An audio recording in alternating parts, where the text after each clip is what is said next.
análise e questões. Sejam todos e todas muito bem-vindas aqui à nossa turma de questões online do Concurseiro Mossoroense. É sempre uma honra, um prazer e uma grande responsabilidade compartilhar esse momento da vida de vocês e poder, né, dialogar, poder, de certa forma, contribuir com esse processo. Estejam sempre à vontade para aqui no chat vocês discordarem, complementarem, né? Fazerem as colocações de vocês, ok? Espero que hoje a noite seja bem proveitosa. Vamos lá.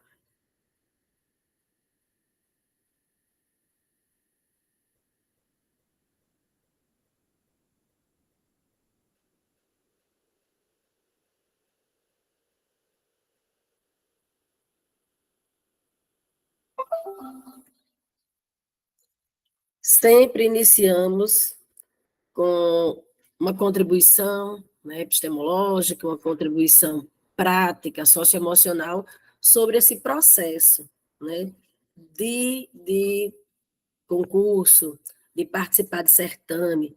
E hoje, né, gostaria de trabalhar com vocês essa charge de Mafalda, né? O amigo pergunta: e você? O que você toma para ficar melhor? E Mafalda responde: eu tomo distância, né? Então, nesse processo de construção, nesse processo de construção epistemológica, no caso aqui, de conhecimentos pedagógicos,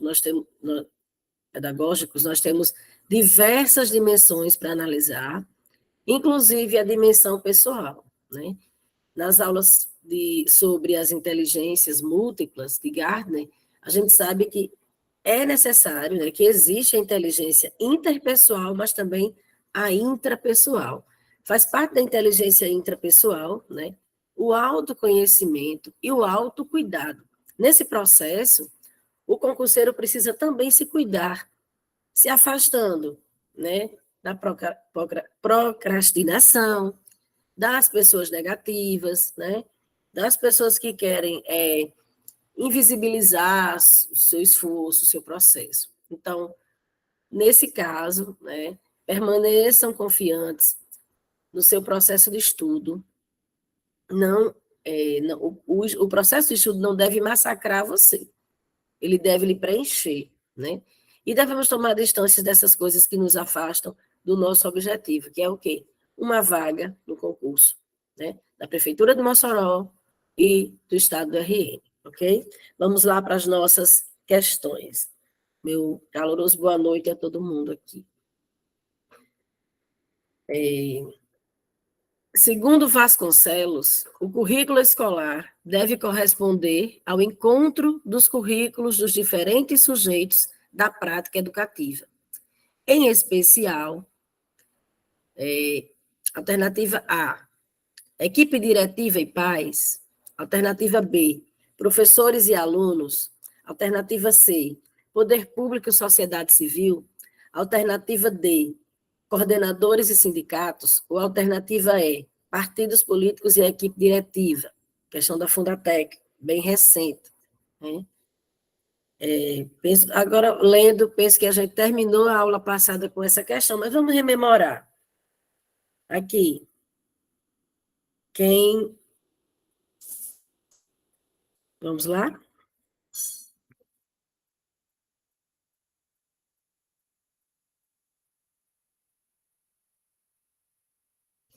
É uma questão muito óbvia, né? Por que a gente traz uma questão desse porte? Vocês acertaram, alternativa B, professores e alunos. O currículo, dessa questão, essa questão é uma dimensão, uma das dimensões. O currículo, ele é um conjunto, né, de práticas, de vivências em torno do conhecimento que acontece dentro da escola. Anotem aí, currículo não é uma relação de conteúdos. O currículo, na ótica dos principais teóricos que são cobrados, ele é um conjunto de práticas, pela BNCC, ele é um conjunto de experiências em torno do conhecimento. Todos estão envolvidos no currículo. É aí a capciosidade dessa questão. Alternativa A, equipe diretiva e pais também constroem, também colaboram com o currículo, né? Mas os principais agentes do currículo são professores e alunos, né? Então, só para a gente rememorar o conteúdo, currículo é um conjunto de práticas. Lá na educação infantil é um conjunto de experiências. No ensino fundamental é um conjunto de experiências em torno do conhecimento. Por quê? Porque a partir do ensino fundamental passa a ser escola, ensino, né? E aí o currículo ele está intrinsecamente ligado à didática, porque a didática ela se responsabiliza, ela toma para si, né, o estudo das práticas de ensino, dos aspectos relacionados ao ensino. Tem a ver com a aprendizagem, professora? Tem, porque o ensino e a aprendizagem, eles dialogam. Mas a didática é o ramo da pedagogia que está ligado, né, especificamente ao ensino e que aborda os currículos. Ok? Vamos lá para a nossa questão número 15, dando continuidade à nossa apostila. Não corresponde a um modelo de ensino híbrido. Então, as questões, elas saltam, né, de um tema para outro. E aqui, no nosso curso de questões, eu quero que você identifique de qual tema essa questão está falando. Ensino híbrido é um tema que está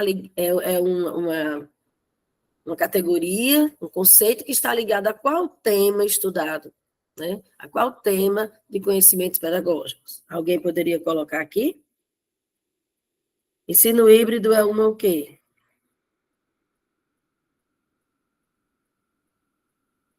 É um tipo de quê? Quem lembra?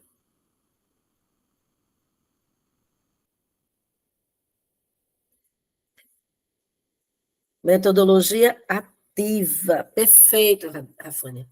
As metodologias ativas, elas estão sendo bastante cobradas desde 2020, com a questão da pandemia. As metodologias ativas, elas entraram com força, né, no rol das questões de concurso. E aqui nessa questão, a Fundatec está perguntando qual alternativa não corresponde a um modelo de ensino híbrido. Alternativa A, sala de aula invertida. É um modelo de ensino híbrido? Alternativa B, laboratório rotacional. É um modelo de ensino híbrido? C, à la carte. É um modelo de ensino híbrido? D, rotação individual. É um modelo de ensino híbrido? E é aula expositiva. Uma questão extremamente fácil. Eu sei que todo mundo aqui acertou. Cláudia Regina, Fânia, Josiane, Lara. Parabéns, né, pessoal? Ora, se é para ser uma metodologia ativa, por que eu perguntei a qual tema se refere? Eu, lá na minha prova de concurso, eu vou dizer, está falando ensino híbrido é metodologia ativa. Qual dessas alternativas o aluno não é ativo? Na aula expositiva, né? Existe o tipo de ensino híbrido. O que é o ensino híbrido? É o ensino que mescla momentos com o professor presencial e momentos com as tecnologias sem a presença do professor. Pode ser em casa e na escola em diferentes espaços, com algum espaço ele está, por exemplo, laboratório rotacional. São grupos, né, que vão mudando de ambiente. Em um deles está o professor, em outros estão outros recursos, entre eles os recursos, né, as TICs, as TIDICs, né, as tecnologias digitais da informação e da comunicação, ok? Então, a sala de aula invertida é um tipo de metodologia ativa, híbrida. Por quê? Porque ela inverte a lógica da sala de aula. da sala de aula convencional. Na sala de aula convencional, o aluno recebe todo o conteúdo exposto pelo professor, estuda tudo na sala de aula, e em casa ele vai responder as tarefas, os exercícios. Na sala de aula invertida ocorre o contrário. O aluno ele estuda em casa, com o apoio das tecnologias, ele recebe os temas, mas ele ativamente, de forma, de forma protagonista, ele acessa os conteúdos, ele estuda, pesquisa, busca, e na sala de aula, junto lá, mediados pelo professor, eles vão responder as suas reflexões, indagações, questões. Então, é a sala de aula invertida, um tipo de ensino híbrido, que é uma metodologia ativa. Laboratório rotacional. Então, é um outro tipo de metodologia ativa, né, na qual os estudantes têm vários espaços e são divididos em vários grupos que vão rotacionando, né, vão mudando. Ora estão com o professor, ora estão com o laboratório de informática, outro grupo pode estar no ateliê de artes, outro grupo pode estar no laboratório de matemática ou de física, etc. Né? Um sonho, né, de todo professor. E em algum momento, como não poderia deixar de ser, estará presencialmente com o professor. Então, é híbrido porque mescla momentos com os recursos tecnológicos e momentos com o professor. São as duas, né, as duas situações. À la carte. À la carte não é tão cobrado, mas é o quê? A instituição, a escola, o professor, a disciplina, o componente curricular, disponibiliza vários estudos, um roteiro, um cardápio de temas para o aluno estudar. Então, à la carte, ele vai lá e escolhe, eu quero estudar aqui sobre inscrições rupestres, a aula de história. Então, eu vou lá no à la carte, escolho aquele tema e eu, ativamente, de forma, né, protagonizando minha aprendizagem, eu vou lá e faço, né, minhas pesquisas, meus estudos. É híbrido porque depois que ele faz esse estudo, ele também tem um momento de compartilhar com o professor e com a turma. Rotação individual é a mesma coisa do modelo rotacional, só que é com o aluno. Indivíduo, sozinho. Aquele aluno tem muita aptidão, ele ama, né, biologia, então eu vou e passo, o professor vai e encaminha diferentes tarefas para ele sozinho buscar, né, se aprofundar naquilo que ele tem interesse. E depois tem momentos com o professor. Então, por isso que é ensino híbrido. Alguma dúvida, pergunta? Vamos lá. Mudança é uma palavra ouvida inúmeras vezes no meio educacional, pois a sociedade vem sendo bombardeada com transformações sociais que envolvem a tecnologia e a comunicação. Conviver e assimilar essas constantes mudanças é um desafio para a escola, porque o ser humano precisa se adequar ao mundo e à sociedade que ele vive. O que a escola necessita fazer para formar um sujeito com possibilidades de se inserir nesse mundo mutante? A. Implementar uma nova prática educativa de caráter intencional, mesmo que esta não possua planejamento e sistematização. B. Inovar o modelo da prática pedagógica, reforçando o desenvolvimento da dimensão cognitiva do aluno, em detrimento da dimensão socioemocional. C. Considerar que o processo de aprendizagem acontece de forma linear e apostar em uma concepção de prática pedagógica que garanta uma aprendizagem sólida para os alunos. D. Adotar uma prática dinâmica, centrada na criatividade e na postura mais ativa do discente, com a perspectiva da construção do conhecimento, unindo teoria e prática, bem como a vivência e a reflexão de forma sistemática em todas as áreas do conhecimento.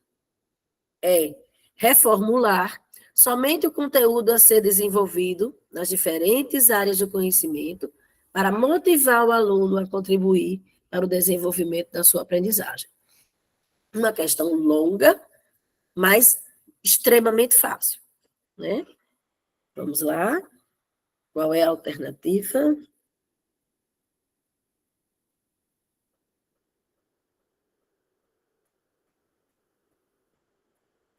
Questão 16. Qual é o tema, né? Lá no edital, vem dizendo, vem pedindo para você estudar função social da escola. A escola do século XXI. Para cobrar de vocês a partir de questões como essa, né? A escola sendo confrontada com as mudanças que a sociedade vem enfrentando. Então, a maioria, com certeza, acertou, uma questão muito fácil. E também, se a gente tomar aquelas dicas que foram dadas, né? Por que não é a alternativa A? Implementar uma nova prática educativa de caráter intencional, aí tudo legal. Mesmo que esta não possua planejamento e sistematização. Ora, planejamento é um dos temas mais cobrados, né? Em conhecimentos pedagógicos. Por quê? Porque a gente precisa, para efetivar boas práticas em qualquer área da vida, é preciso um bom planejamento. B, inovar o modelo inovar. É muito legal, essa palavra chama o candidato para responder. Mas quando vai lendo, né, a afirmativa ao longo, diz o quê? Reforçar a dimensão cognitiva em detrimento da socioemocional. As aprendizagens socioemocionais estão hoje em foco, né? Hoje, cada vez mais, a neurociência contribuindo lá com a educação, com a didática. Então, a prática pedagógica, a dimensão cognitiva, ela vai se complementar com o socioemocional, e não em detrimento. Sempre coloco nas dicas lá, né, todo início de curso, que essas palavras, algumas palavras, elas não combinam com o que a educação requer. Então, em detrimento, principalmente se for um aspecto do indivíduo, da construção plena do indivíduo, o indivíduo ele é omnilateral, como dizia Antônio Gramsci, né? Valon vai dizer que o indivíduo tem várias dimensões, e uma não pode estar em detrimento da outra. A dimensão cognitiva do estudante não pode estar em detrimento da socioemocional. Alternativa C. Considerar que o processo de aprendizagem acontece linear. Essa palavra é chave para você descartar a questão como correta em conhecimentos pedagógicos. A não ser que a questão esteja pedindo a exceção, o que não é recomendado. E a alternativa é, né, somente, reformular somente. Não existe somente em educação. Em educação, a gente trabalha em diversas frentes. Então, só o conteúdo, né? Só o conteúdo, não, existem diversas dimensões, como eu já falei nas alternativas anteriores. Então, vocês estão de parabéns e acertaram a alternativa D. 17. No contexto da sociedade atual, a escola tem inúmeras ações e responsabilidades. Novamente, a função social da escola, que visam dar condições ao sujeito de situar-se socialmente e ser competente para as diversas formas e alternativas de trabalho. Diante disso, assinale a alternativa incorreta em relação às demandas necessárias que a escola precisa atender. A. A escola deve se preocupar em desenvolver competências sociais, como, por exemplo, relações grupais e intergrupais. B.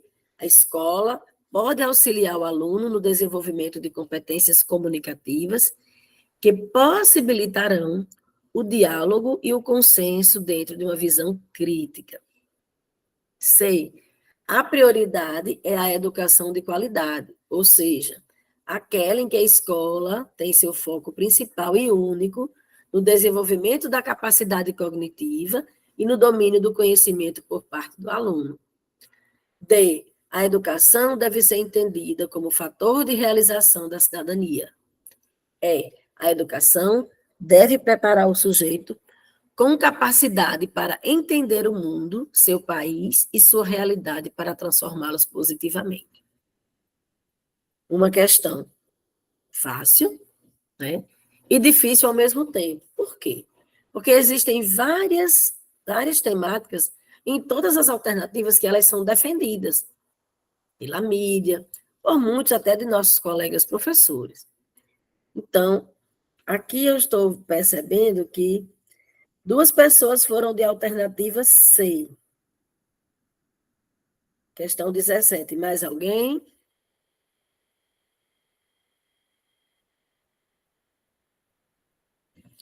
Gente, vocês acertaram, né?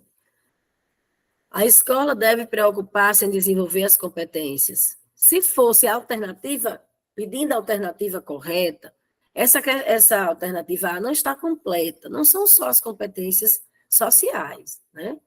São um conjunto de competências que a BNCC reuniu, 10 competências básicas, para serem desenvolvidas ao longo de toda a educação básica, educação infantil, ensino fundamental, ensino médio. Mas aqui ele está pedindo que você encontre o que está errado. Essa questão lá não está errada, ela está incompleta. B, a escola pode auxiliar o aluno no desenvolvimento de competências, mas trabalhando um aspecto das competências, está correto. C, a prioridade é a educação de qualidade, aquela que a escola vai ter o foco somente em uma dimensão, que é a cognitiva, né? Apesar de nós sabermos que a maioria das escolas brasileiras tem esse foco, mas não é o que é defendido pelos autores nem pelos documentos normativos. Então, priorizar somente o aspecto cognitivo do estudante no seu desenvolvimento é incorreto. E quem colocou aqui acertou. A educação deve ser entendida como fator de realização da cidadania, sim. Uma das competências lá da BNCC é responsabilidade de cidadania. A educação deve preparar o sujeito com capacidade para entender o mundo, né? Aí ele também, quando fala lá no preâmbulo da questão do trabalho, o trabalho aqui está num sentido ontológico, né? Não é só de mercado, mas de mundo do trabalho. Parabéns. A Escola Y tem previsto no seu calendário anual a realização de reunião com os professores após o final de cada trimestre. Esse é um momento de feedback em que cada professor tem a oportunidade de apresentar os seus objetivos de aprendizagem e os critérios de sucesso para os alunos. A prática dessa escola demonstra que o planejamento das aulas, deve ser monitorado e controlado para que, posteriormente, o professor seja orientado no que for necessário. 2, quando compartilhado entre os próprios professores, tem maior probabilidade da compreensão das evidências de progresso na aprendizagem do aluno, bem como a possibilidade de associar tais evidências na continuidade do planejamento. 3, é uma responsabilidade coletiva e distribuída na escola para poder realizar intervenções que colaborem para o progresso do aluno. Quais estão corretas? Apenas a 1, B, 1 e 2, C, 1 e 3, D, 2 e 3, ou E, todas estão corretas? Então, uma leitura criteriosa, né? O tema aqui é o quê? Planejamento, né?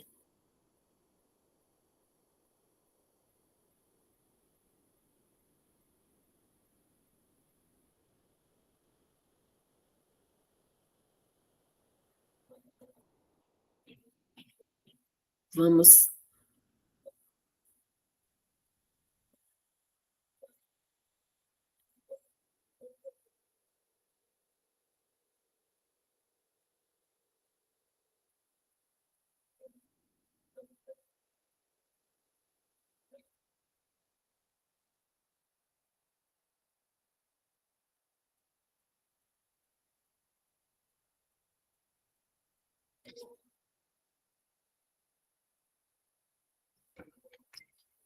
Estou vendo aqui a alternativa D, que caiu aqui o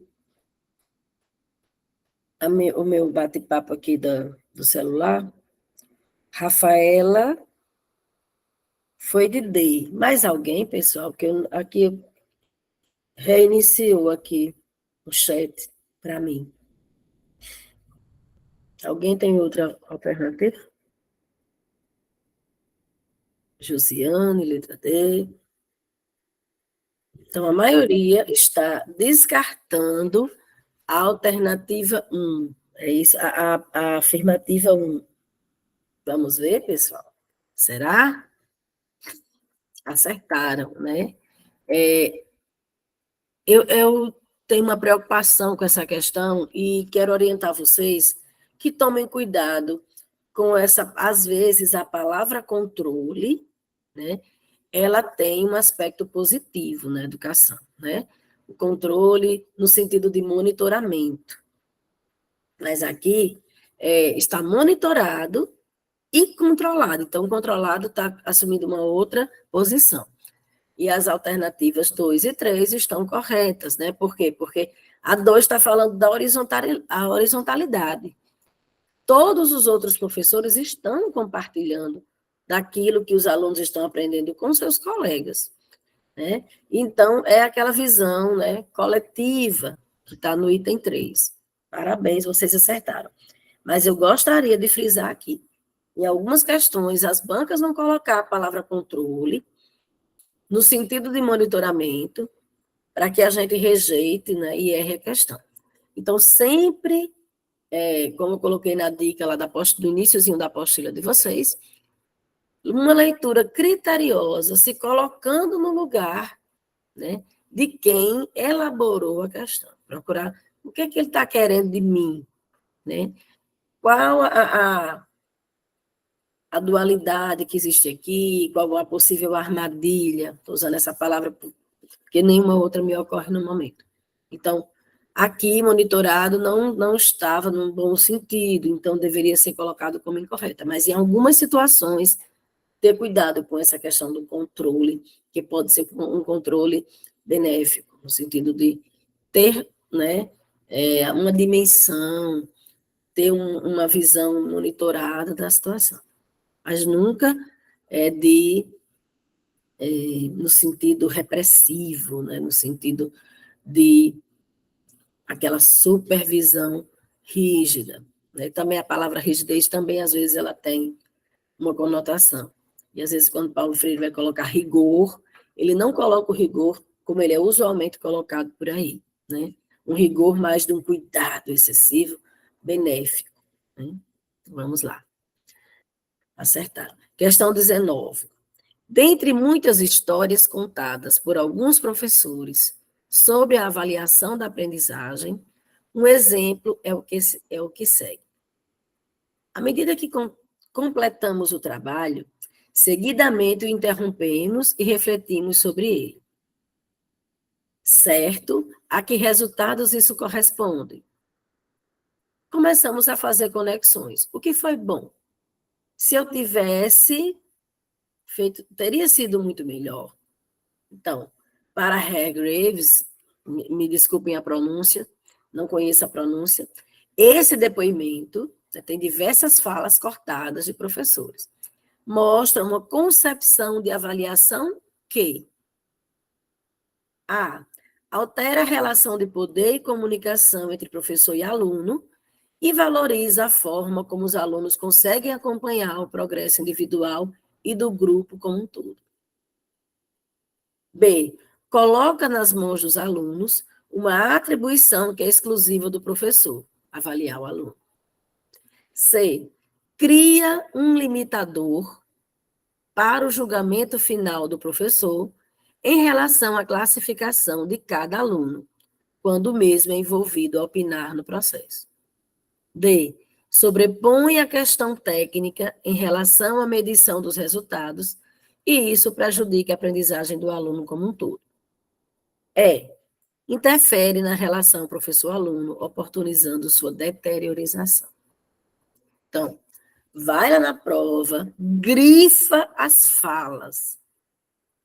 À medida que completamos o trabalho, seguidamente o interromperemos, refletimos sobre ele. As reflexões. A que resultados isso corresponde? O que foi bom? Se eu tivesse feito isso, teria sido melhor. Então, tais afirmativas correspondem a um tipo de avaliação. Né? Que concepção está por trás disso? Aí vocês vão buscar na alternativa, né? A, é uma concepção que altera as relações de poder. B, deixa tudo nas mãos do aluno. C, cria um limitador, né?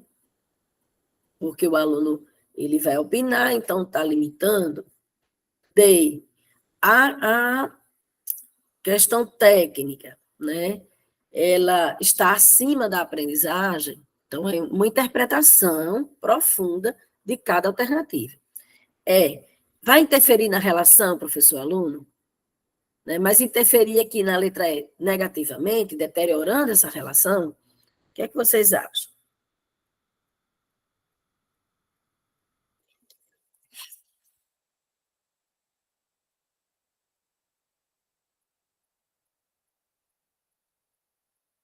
Hum, alternativa, alternativa A, isso. Altera a relação de poder, altera a relação comunicacional entre professor e aluno, porque o professor também se autoavalia. Para, né, diz assim, interrompe e reflete. O século XXI, parabéns, pessoal, não é uma questão fácil. O século XXI tem as suas próprias características e, reconhecidamente, a mudança contínua em diferentes aspectos da sociedade é uma delas. Nesse contexto, está inserida a escola, a aprendizagem do aluno e a prática docente. Diante desse cenário mundial, o professor necessariamente precisa. Alternativa A, resistir às mudanças para manter a sua característica conservadora de ensinar, pois a sua prática deve ter ênfase ao seu papel ativo intelectual. B, ser parceiro do aluno, construindo a aprendizagem de maneira conjunta, adaptando a sua prática às necessidades do aluno, interagindo com a sociedade e, nessa perspectiva, criar um contexto em que o conhecimento deixa de ser assimilado passivamente pelo aluno. C. Perceber que o conhecimento repassado para o aluno deve estar vinculado somente ao conhecimento teórico recebido na sua formação. D. Ter a certeza de que a aprendizagem do aluno deve sim estar centrada em uma abordagem pedagógica que privilegia o comando das ações pelo próprio professor. E preservar a função prioritária da escola com um ensino que tem como objetivo principal a aprendizagem com o intuito de desenvolver a memória do aluno. Questão super fácil.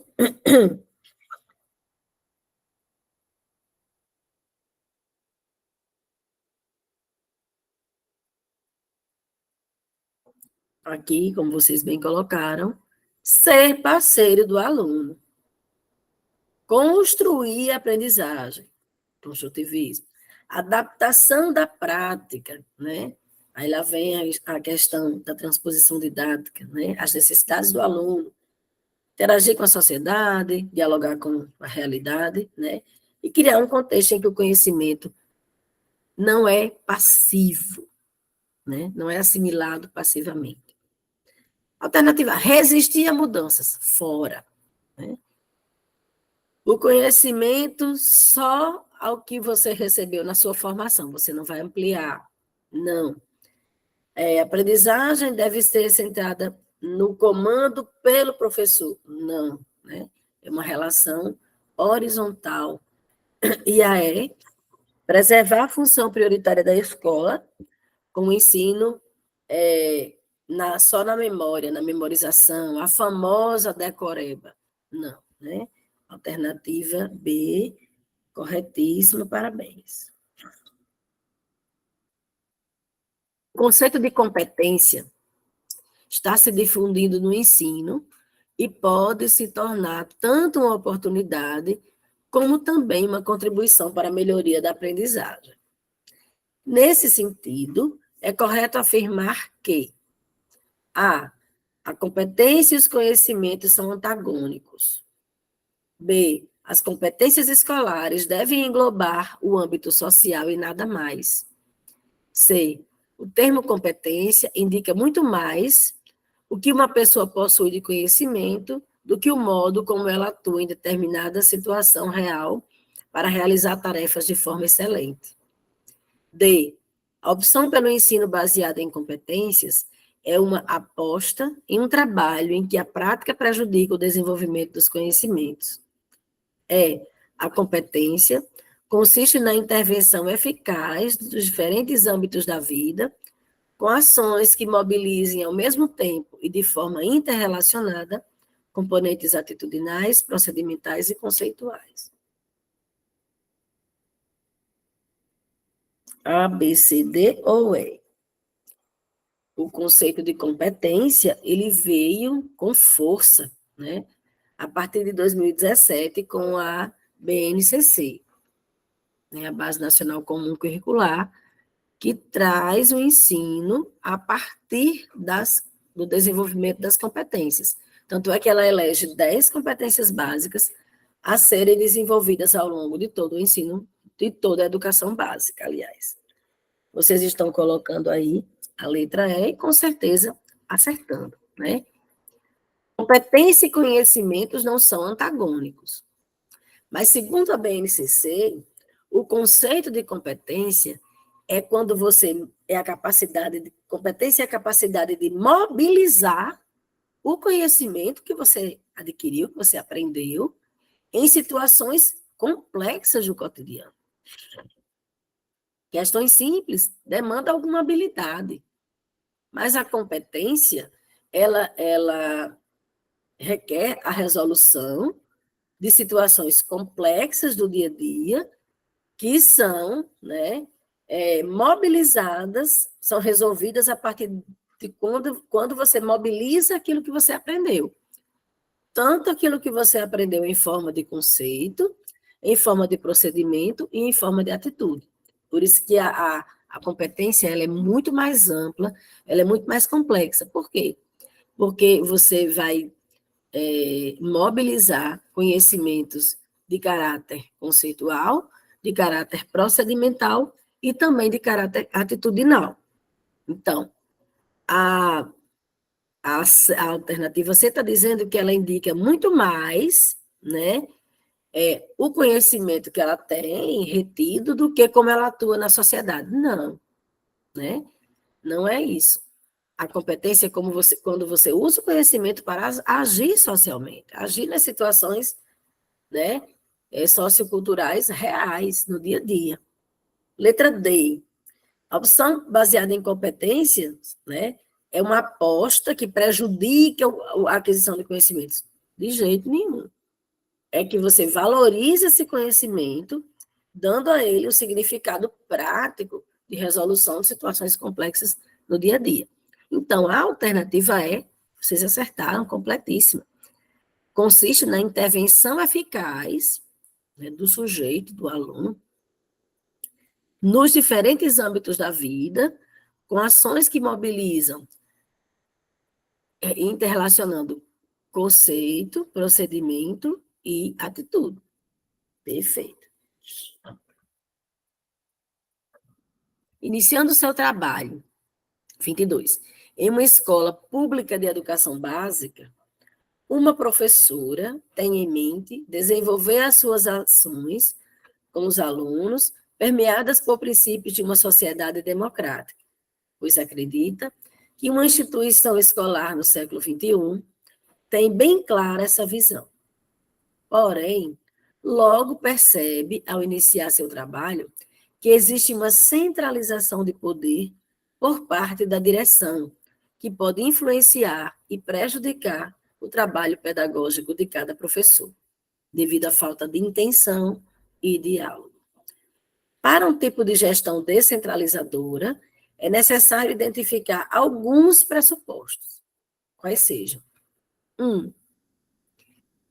O entendimento de que os problemas globais exigem ação conjunta, abrangente, interativa e participativa. 2. Perceber que a instituição escolar como uma instituição social, tendo uma visão global e abrangente dela e da teia de relações existentes entre os vários componentes que fazem parte da experiência educacional. 3. Promover a gestão participativa e compartilhada com todos que fazem parte da instituição. Porém, a tomada de decisão final para a solução dos problemas e situações fica a cargo da direção da escola. Quais estão corretas? Afirmativa A, 1. B, 1 e 2, apenas. C, apenas 1 e 3. D, apenas 2 e 3. Ou E, todas estão corretas. Uma questão extremamente fácil, né? Aquilo que eu falava para vocês. Quando você tem certeza que aquela não é, ou quando você tem certeza da afirmativa que é correta, você consegue eliminar onde elas estiverem, né? Eu acredito que foi o que vocês fizeram, né? Viram que a afirmação número 3 é inconcebível, deixar tudo nas mãos do diretor. Então, vocês eliminaram logo a E, a D, a C, né? Por quê?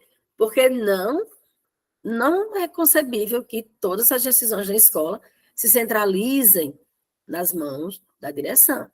E aí fica entre a A e a B. E foi fácil resolver essa questão. Então, essa dinâmica a gente usa lá na hora do concurso. Descubro aquela que eu tenho certeza que não é e já vou eliminando, né? Então, vocês colocaram aí a alternativa B, com certeza, né? Promover a gestão participativa e compartilhada com todos, começa bem legal, que fazem parte da instituição. Aí, porém, tem um porém, né? A tomada de decisão para a solução fica a cargo da direção. Aí, descaracteriza todo um processo democrático. E é fácil descobrir que a 1 e a 2 estão coerentes. Alternativa B.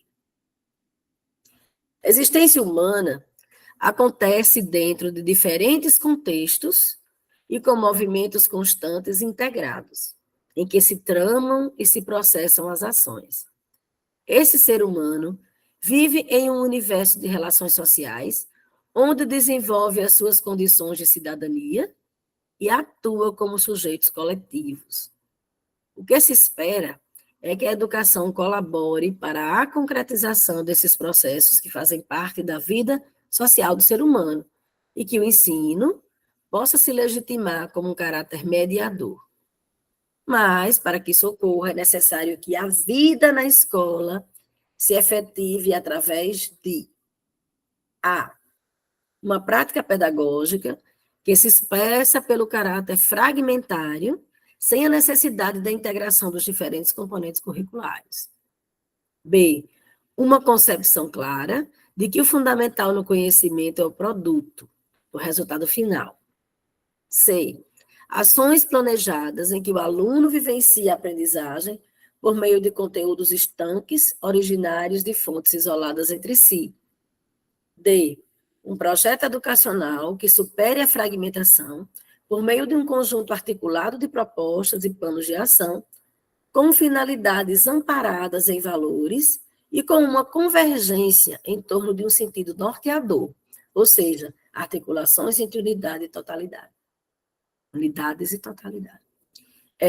Ações dos docentes e da equipe administrativa e pedagógica que redimensionam a ênfase ao saber teórico como sendo a base para o desenvolvimento do currículo.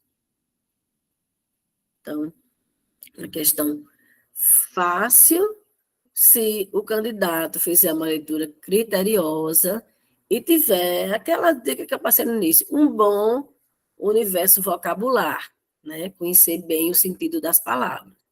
É óbvio, gente, que vocês aqui vão tirar de letra, porque vocês são pessoas que estudam um universo vocabular sólido, mas nem todo mundo tem, né? Então, vocês foram de alternativa D e acertaram. Mas, às vezes, a pessoa fica em dúvida sobre o conceito da palavra estanque, né? Por exemplo, alternativa A, caráter fragmentário. A educação não pode ter um caráter fragmentário. Ela tem um caráter complexo, ela tem um caráter multidimensional, multicultural, multifacetado, que se complementam. Os fenômenos da educação, eles dialogam. Então, pode ser alternativa A, né? B, uma concepção clara de que o fundamental do conhecimento é o produto. Gente, em educação, nós, educadores, professores, licenciados e pedagogos, conhecemos muito bem o significado, a ênfase, né, e a dimensão do processo. Nós privilegiamos, a educação privilegia o processo. O produto, ele é importante, porque ele resulta de um processo. Mas olha aqui como é que a alternativa está colocada, né? O fundamental do conhecimento é o produto. Quando ele diz que o fundamental é o produto, ele desprivilegia o processo. C, conteúdos estanques, né? Conteúdos que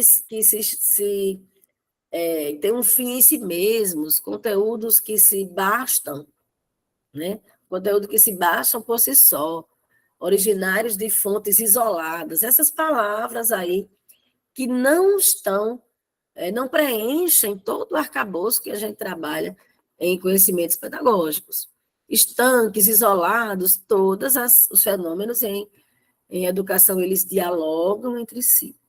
E a alternativa né, o saber teórico acima do saber prático. Não, nem abaixo, nem acima. Eles se complementam. Ok?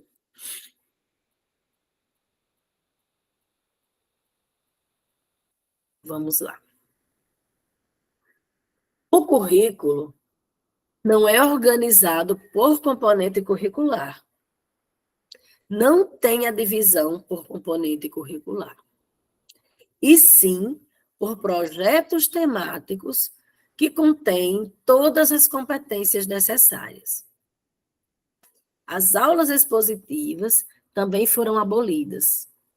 Agora, os alunos estudam os conteúdos em casa ou onde preferirem, pois são disponibilizados em uma plataforma online vídeos, textos e um conjunto de atividades às quais os estudantes devem se dedicar antes de ir à aula. Essa escola mostra uma prática pedagógica que prioriza, aos estudantes a possibilidade de aprenderem os conteúdos em casa, antes das aulas, e transforma a sala de aula em um ambiente de discussão, interação e troca de aprendizados entre a turma e também entre alunos e professores. É chamada aula invertida. 2. Atividades em que o espaço da sala de aula é ampliado e se mescla, tornando assim a educação formal cada vez mais híbrida, mais misturada, pois, além de acontecer no espaço físico da sala de aula, acontece também nos espaços digitais.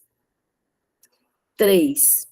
A possibilidade de tornar o currículo mais flexível, com a integração dos tempos e espaços, com momentos presenciais e virtuais, combinados com muita flexibilidade e sem horários rígidos e planejamento engessado. Quais estão corretas? A, apenas a 1. B, a 1 e a 2. C, 1 e 3. D, 1, 2 e 3. Ou é 1, 2 e 3? Olha aí as metodologias ativas, como elas podem vir em uma questão, né? vai perguntar diretamente a metodologia ativa, tal, não. Ele faz uma descrição de um tipo de currículo e quer que você diga quais as afirmativas que estão coerentes, né, com essa proposta pedagógica.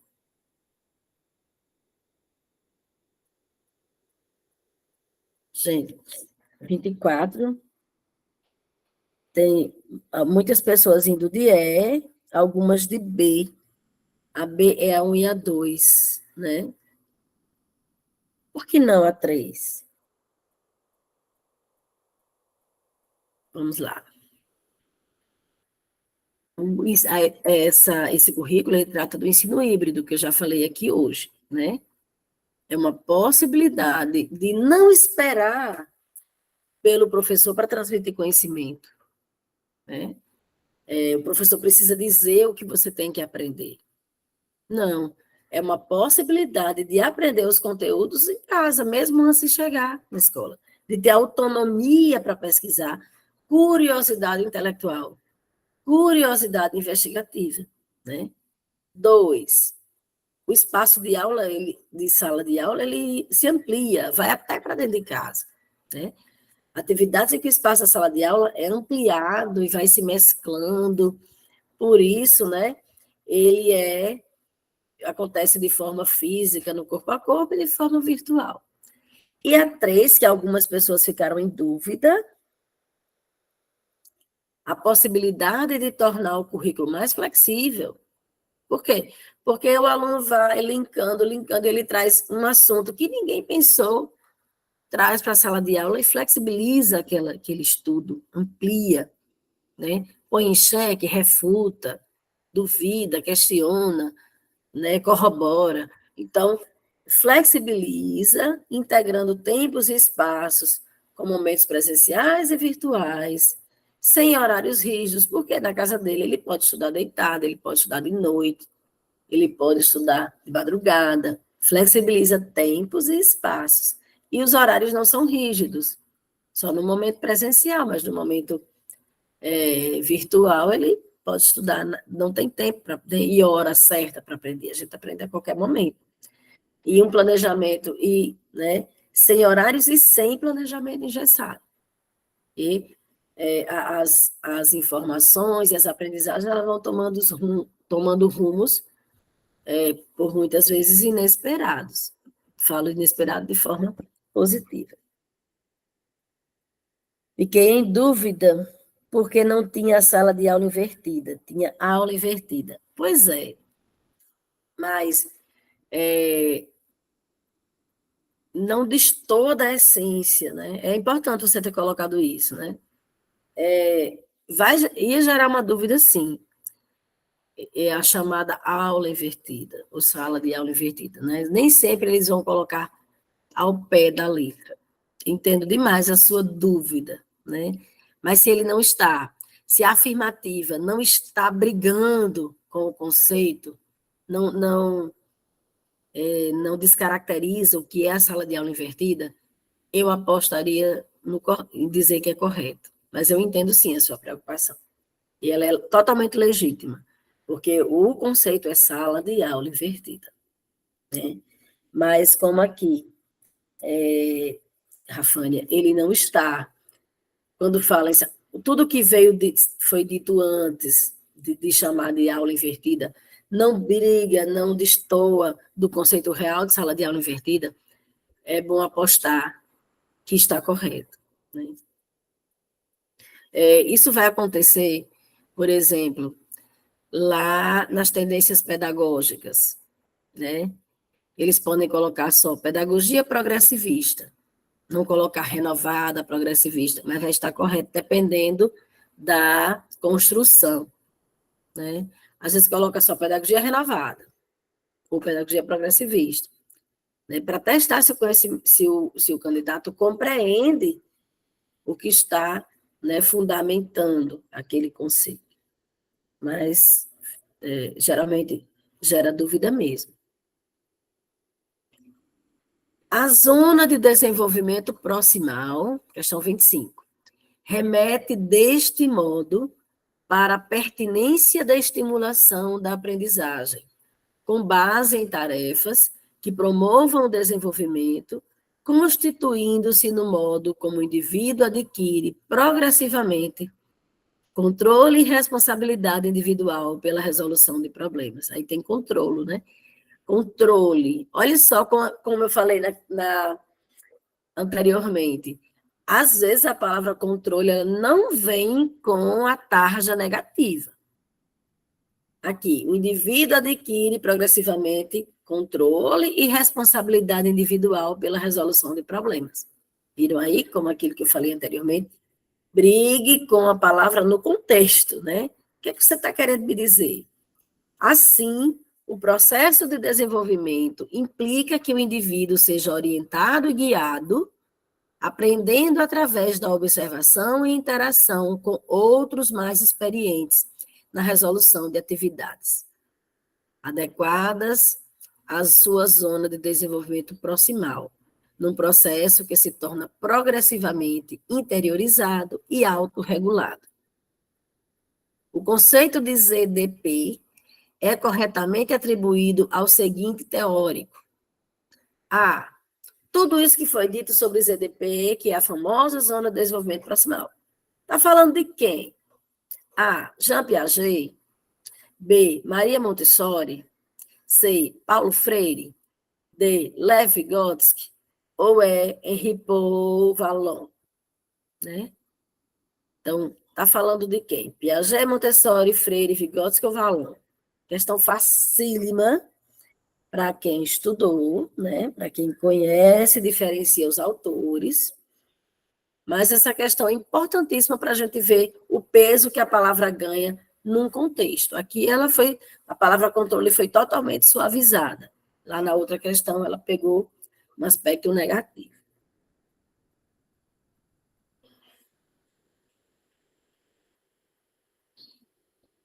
Vamos lá. Todo mundo indo de ideia acertando, né, gente? Zona de desenvolvimento. Quando a gente começa a ler o texto que fala desenvolvimento proximal, zona de desenvolvimento proximal, é Vygotsky. Ele vai falar do outro, né?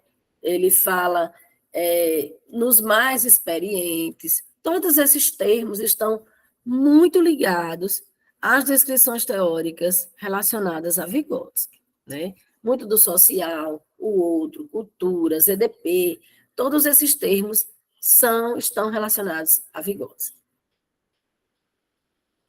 Vallon atribuiu à afetividade um papel indispensável para o desenvolvimento do ser humano, espécie que subsiste e constrói seu ser envolto em dependência.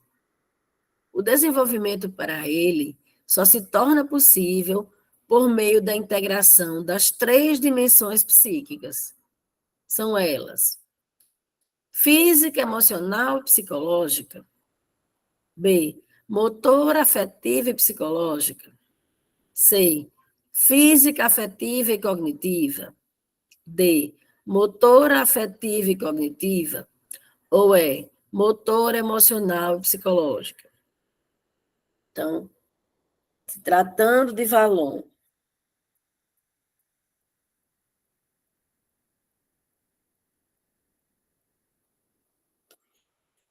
essa questão, ela confunde muito. Por quê? Porque ela coloca termos que estão no mesmo campo semântico. Não são semelhantes, mas no dia a dia, no senso comum, eles são perfeitamente confundidos. Emocional com afetivo, psicológico com afetivo, psicológico, emocional. E, como eu falei, né, o que ajuda a gente a responder, ajudou até a responder as outras dimensões, quando as questões vêm dizendo que é só o cognitivo, quando a questão vem dizendo que é só o emocional, a gente sabe que não. Né? O desenvolvimento humano, ele se dá em diversas interfaces, diversas dimensões. No caso aqui de Vallon, né, que ele é o autor da psicologia genética, e também as bancas vão brincar com isso, né? Fazer você ficar em dúvida, porque Piaget é epistemologia genética, né? E Vallon é psicologia genética. Um é ligado ao conhecimento, como conhecimento, como se dá a gênese no ser humano do conhecimento, genética, epistemologia.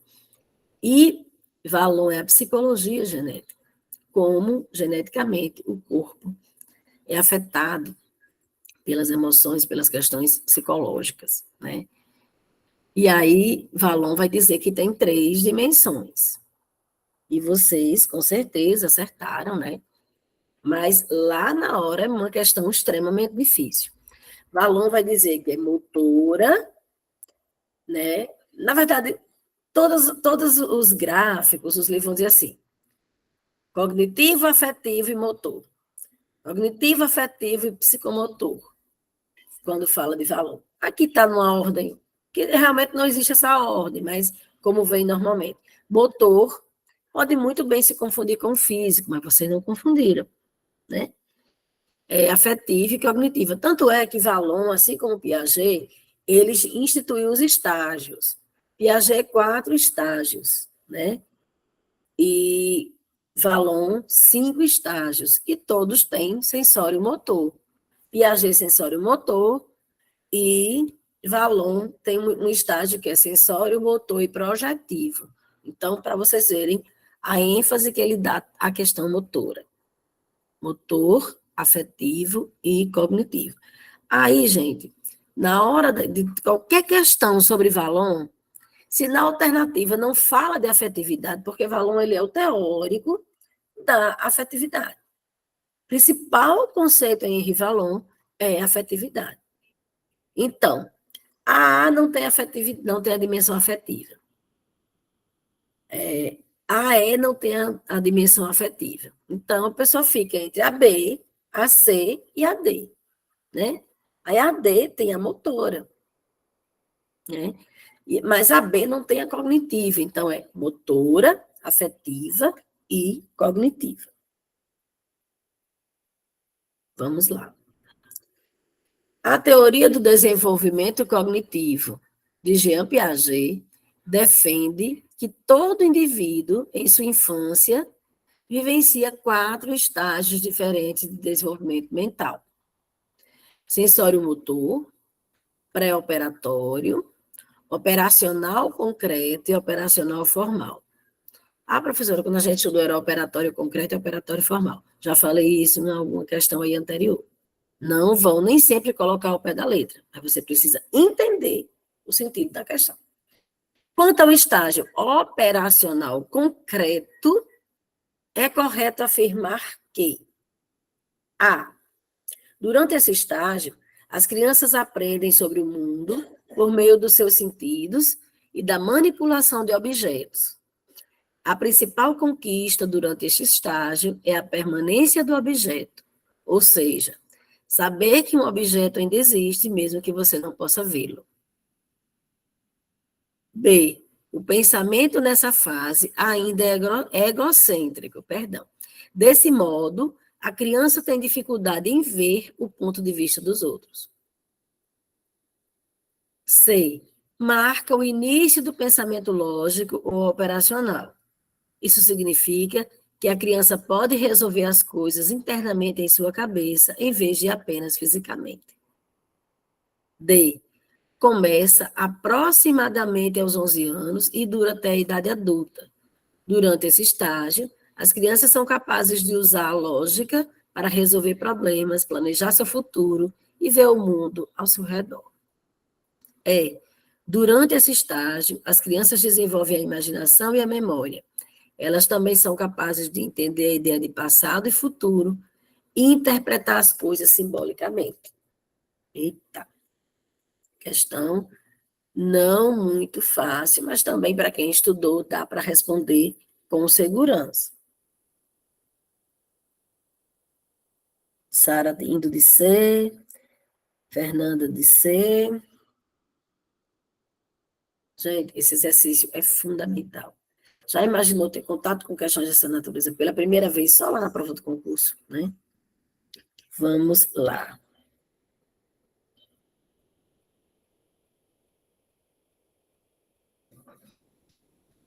Vamos nos arriscar, pessoal. Vocês estão se arriscando pouco.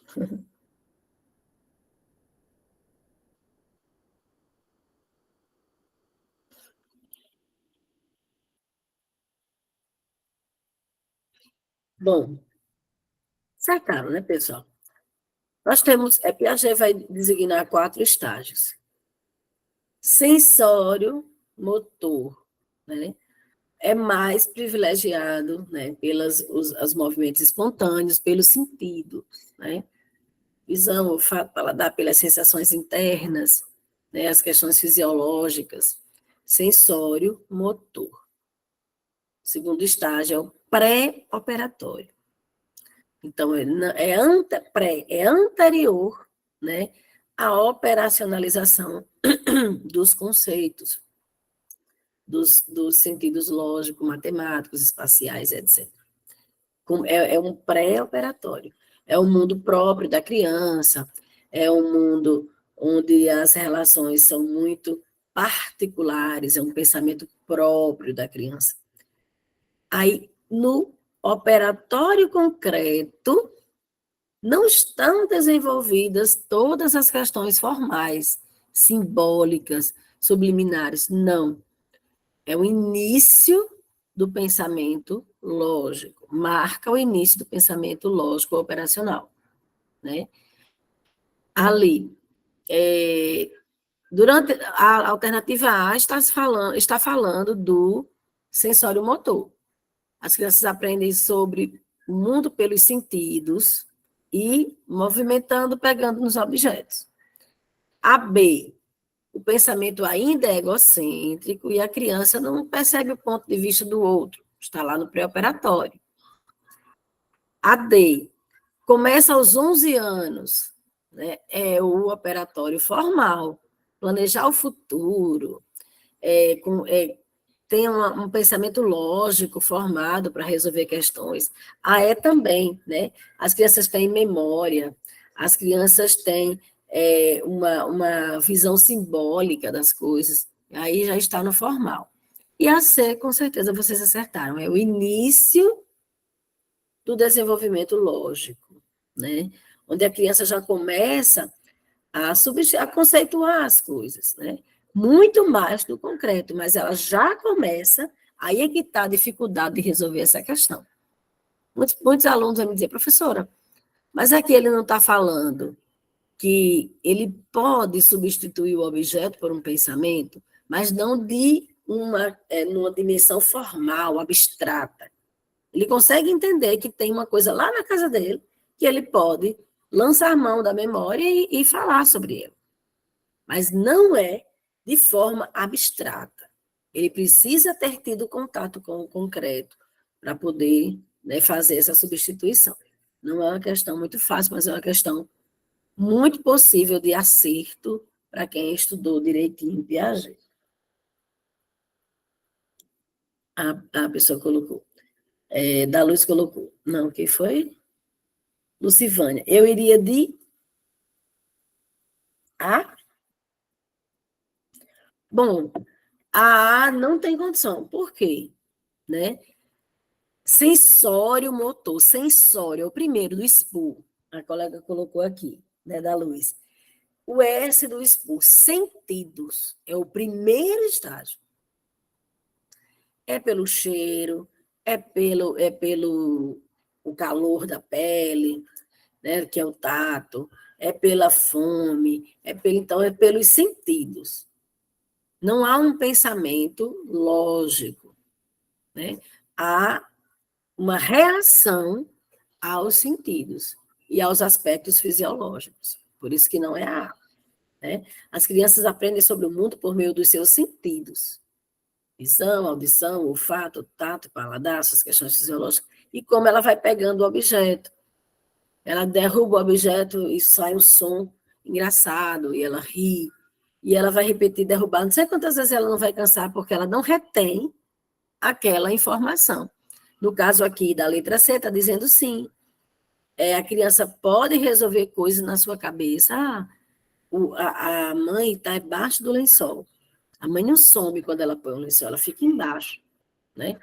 Mas no sensório motor, não. Os bebês, até né, 1 ano, tal. Quanto mais você repete a brincadeira, a sensação é a mesma. Por quê? Porque ele não tem esse pensamento, essa capacidade ainda de elaborar, né, essas situações, essas categorias.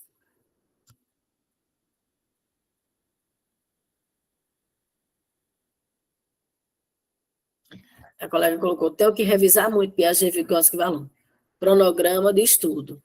Aquilo que você tem muita facilidade, revisa pouco, né? Aquilo que você tem mais dificuldade, alguns especialistas aí nessas áreas de concurso, dizem que você revisa a cada 5 dias. A primeira revisão é 24 horas, depois 5 dias, né? E depois você vai revisando, né? Se tiver tempo, mensalmente, né?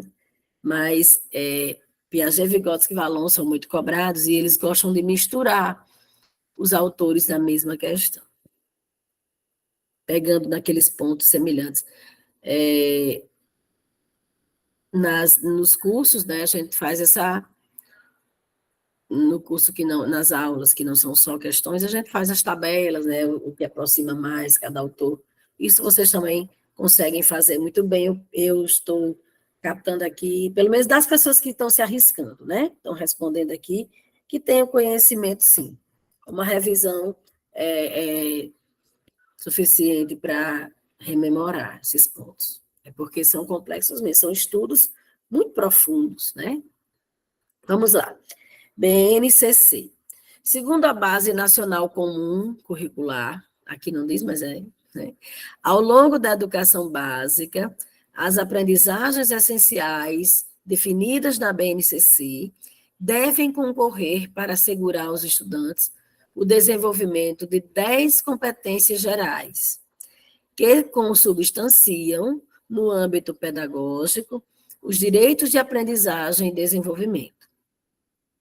São competências gerais, segundo a BNCC. Aí, pessoal, trabalhamos 10 questões. Aqui você vai ter que saber qual é que é uma competência. Está lá no documento normativo obrigatório, né? A, conhecimento, inteligência emocional e repertório cultural. Na alternativa A, tem 3 competências gerais da BNCC? B, pensamento científico, crítico e criativo, raciocínio lógico matemático e empatia e cooperação. São 3 competências presentes entre as 10 da BNCC, presentes. C, inteligência emocional, repertório cultural e raciocínio lógico matemático. São 3 competências lá da BNCC.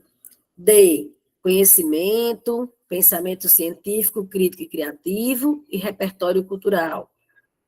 São competências da BNCC? Eu fico repetindo porque é o movimento que eu quero que vocês façam lá na hora da prova. Indaguem sobre a alternativa. Isso aqui é uma... Por quê? Porque eu vou relembrar o que é que a questão está exigindo de mim. Ele quer que eu diga se são ou não competências. Então, eu vou perguntar a cada alternativa. Você é uma competência? Né? Vocês são competências? Pensamento científico, crítico e criativo, inteligência emocional e repertório cultural.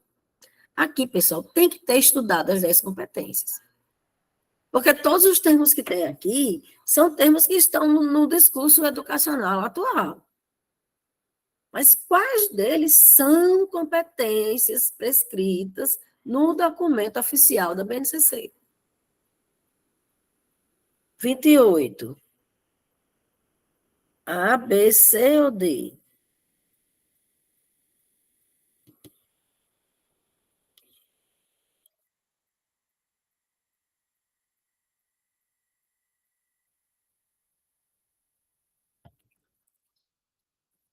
Letra D, né, pessoal? Conhecimento é a competência 1, né, da BNCC. Pensamento científico, crítico, criativo, né, competência 2. Eu não tenho muita certeza, mas repertório cultural, acredito que seja a competência 3. Então, não tem como a gente inventar uma competência que não está lá. Na alternativa A, conhecimento é uma competência e repertório cultural é uma competência. Mas inteligência emocional não é uma competência. B, pensamento científico, crítico e criativo é uma competência. Raciocínio lógico matemático não é uma competência. Lembre-se que competências são questões amplas, né? Empatia e cooperação, né, é uma competência, mas ela está, né, aí misturada com raciocínio lógico matemático. Inteligência emocional, não. Repertório cultural, sim. Raciocínio lógico matemático, não. Aí eu vou lá revisar as competências da BNCC. Pensamento científico, crítico e criativo, sim. Inteligência emocional, não. Repertório cultural, sim. Né? Então, vocês acertaram, parabéns. Sobre a educação infantil, considerando os direitos de aprendizagem e desenvolvimento, a BNCC estabelece 5 campos de experiências, nos quais as crianças podem aprender e se desenvolver. Não se trata de um campo de experiência da BNCC. Né? O comando da questão já diz, são 5 campos. Agora, eles querem que você descubra qual não é o campo previsto lá na BNCC. A. Corpos, gestos e movimentos. É um campo de experiências da educação da BNCC da educação infantil? B. Espaços, tempos, quantidades, relações e transformações. Sim ou não? C. Traços, sons, cores e formas. D. O eu, o outro e o todos. E. Escuta, fala, pensamento e imaginação. Qual desses cinco não corresponde a um campo de experiências da BNCC, da educação infantil?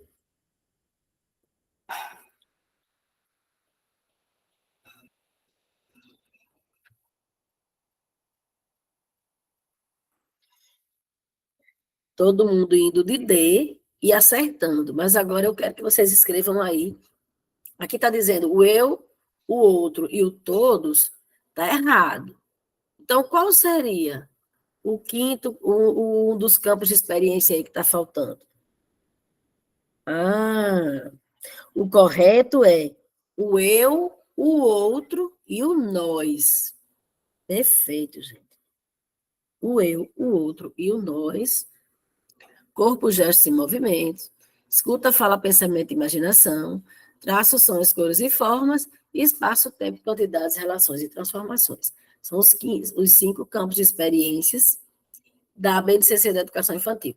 São 5 campos de experiências e 6 direitos. É isso? Vamos lá.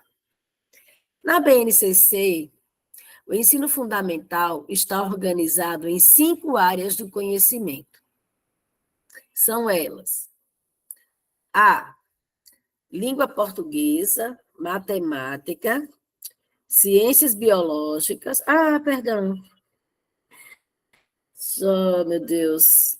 Já dei a dica aqui, não foi, gente? Mas vamos lá. Vamos exercitar.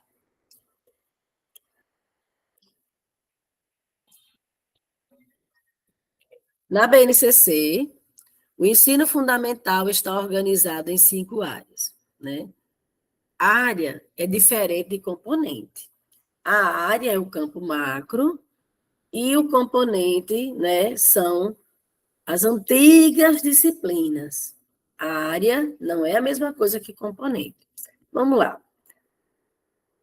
No ensino fundamental, há língua portuguesa, matemática, ciências biológicas, ciências humanas e artes. Né? Não são áreas. Por quê? A gente já deu a dica aqui, né? A área são linguagens é a área. Aí na área de linguagem vai ter língua portuguesa, educação física, né? Língua inglesa a partir do 6º ano e artes. Né? Então, a área é linguagem. E os componentes são né, aquilo que compõe a área de linguagens. E educação física está na área de linguagem. É uma questão que eles sempre gostam de colocar, porque muita gente acha que não, acha que linguagem só está relacionada à fala, né? Mas aí o corpo fala. Então, B, língua portuguesa não é uma área. Língua portuguesa é um componente. A área é linguagem. Língua portuguesa, língua estrangeira, língua matemática, ciências, artes e ensino religioso. Ciências, artes e ensino religioso, né? Ciências é uma área. Então, você teria que ser linguagem, que está essas 4. Língua portuguesa, língua inglesa só a partir do 6º ano, educação física e artes. Matemática, que é uma área e também é o componente. Matemática é só a área e o componente. Ciências da natureza, no ensino fundamental, vai ter o quê? Só as ciências naturais, né? Ciências. Ciências humanas, história e geografia. E ensino religioso é uma área e o componente também é ensino religioso. Só peço a atenção de vocês, porque há uma confusão muito grande. Colocar a língua portuguesa como área. Língua portuguesa é o componente. A área é linguagem. Certo?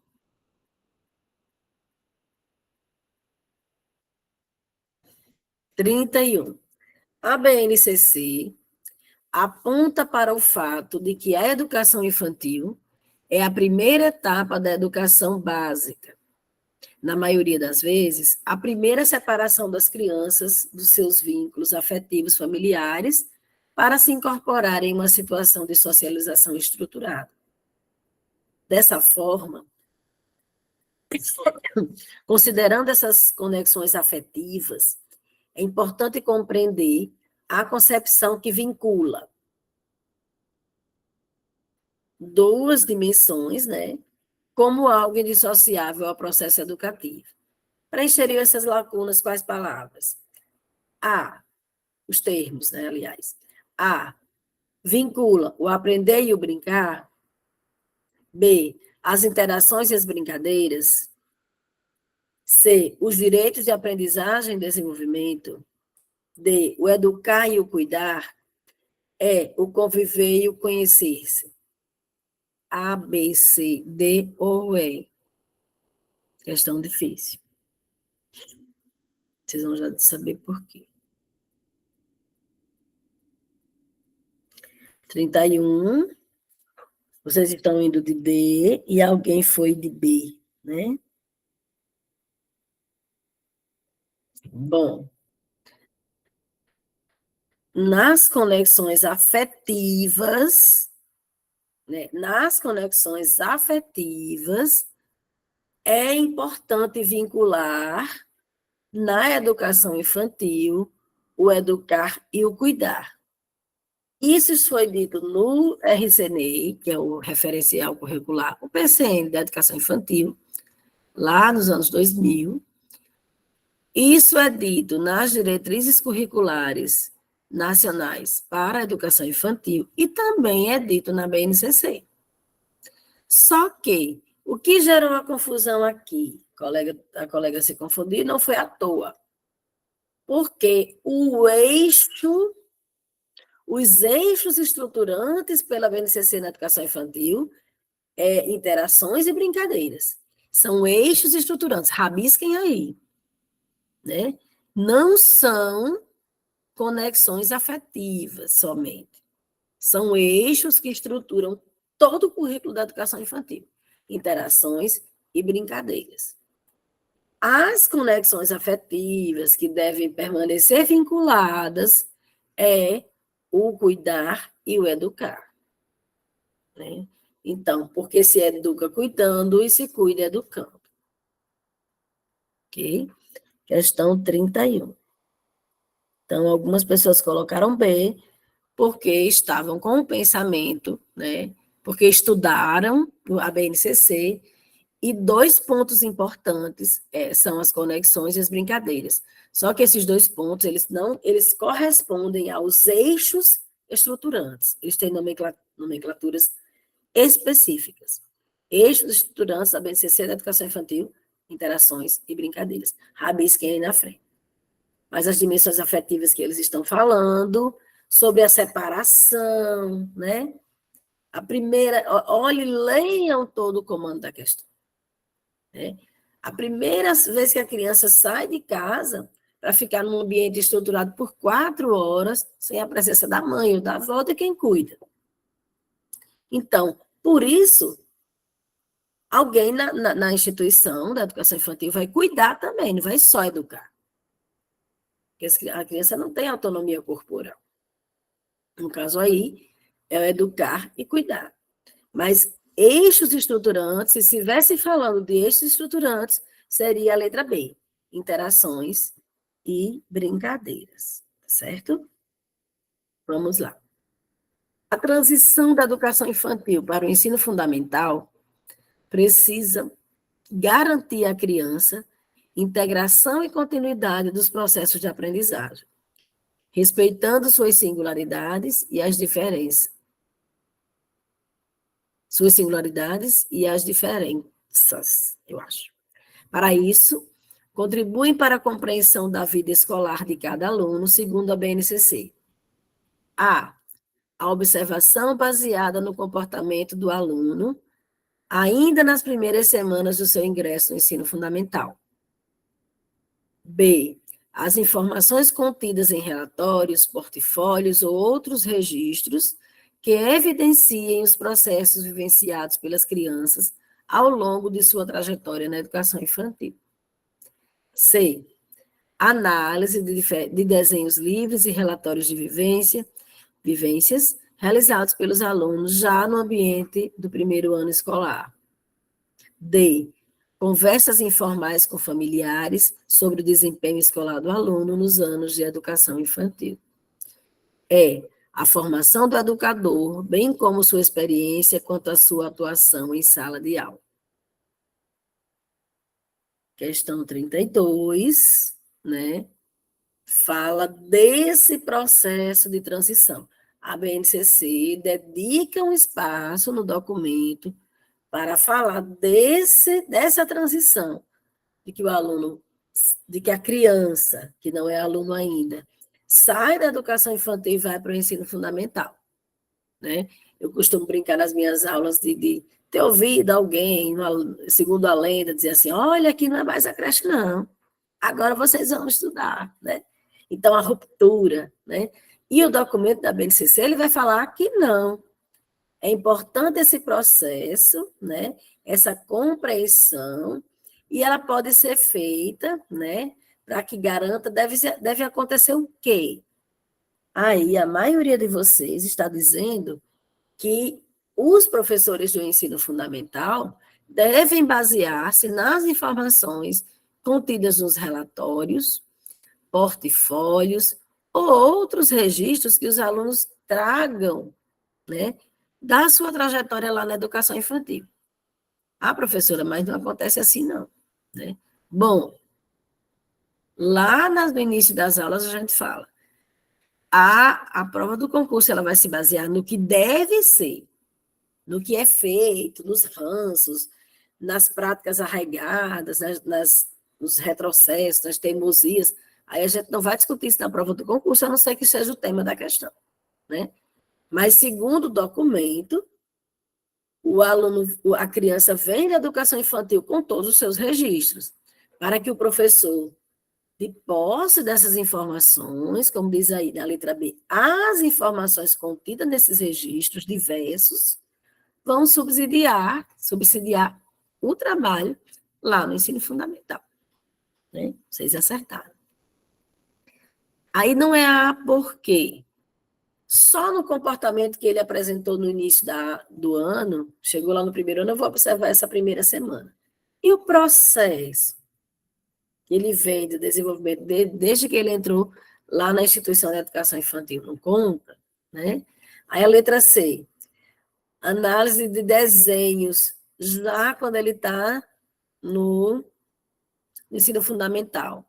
O mesmo critério da questão que eu analisei anteriormente. Né? D, conversas informais com familiares. As conversas informais são importantes, Mas a pedagogia, o professor, ele faz a ciência pedagógica. Então, não se atua só no campo da informalidade. É preciso registro, é preciso um olhar intencional e consciente sobre aquilo que está sendo realizado com a criança, né? E é só na formação do educador, só naquilo que o educador, na experiência dele, e o que ele trouxe do processo, né? Então, parabéns, vocês acertaram. Alternativa B, né? Segundo a teoria dos tipos de conhecimento de Jean Piaget, há 3 tipos de conhecimento a saber. A, empírico, científico e filosófico. B, interpessoal, intrapessoal e espacial. C, ciências exatas, ciências humanas e biológicas. D, físico, social e lógico-matemático. E, pessoal, social e científico. Não é muito estudado, né? Não é muito tratado, mas foi cobrado pela Banca Avança, né? No ano passado. Quais os 3 tipos de conhecimentos estipulados por Piaget? Pelas discussões, o tipo de leituras que vocês já fizeram e fazem sobre teorias de aprendizagem, dá para descobrir a alternativa correta, né? Descartando aquilo que não são tipos de conhecimento lá voltado para a aprendizagem. Então, veja aí. Na 33, 2 pessoas estão indo de D.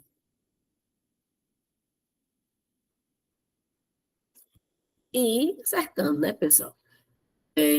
Piaget vai tratar do conhecimento físico, do conhecimento social e lógico-matemático.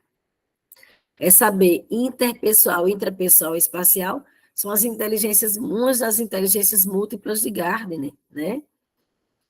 E, bom, Piaget tem que estar onde está o conhecimento lógico-matemático, tão abordado por ele. Nenhuma outra alternativa. Ah, professora, eu nunca estudei isso. Sim, mas você sabe que Piaget, ele discute o conhecimento lógico-matemático. E nenhuma outra alternativa aqui apresenta como opção o conhecimento lógico-matemático. Então, deduz-se que é a letra D, né?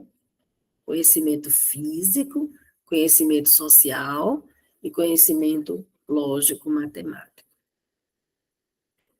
Baseado nas contribuições de Piaget, qual a importância dos jogos simbólicos no desenvolvimento cognitivo da criança? A. É, portanto, indispensável ao seu equilíbrio afetivo e intelectual, que possa dispor de um setor de atividade cuja motivação não seja a adaptação ao real, senão, pelo contrário, a assimilação do real ao eu, sem coações nem sanções. B. Os jogos simbólicos fazem-se relevantes, pois, por meio do uso de símbolos, o educador estimula áreas do hipocampo responsável pelo aprendizado e memória.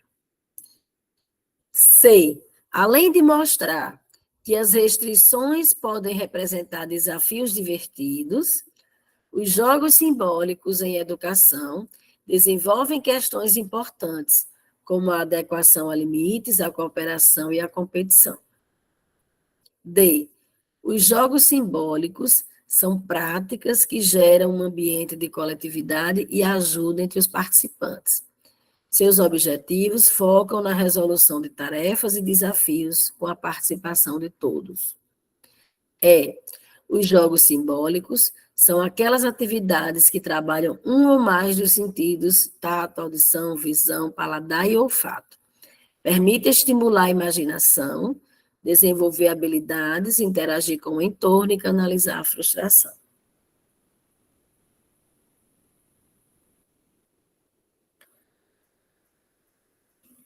Questão 34.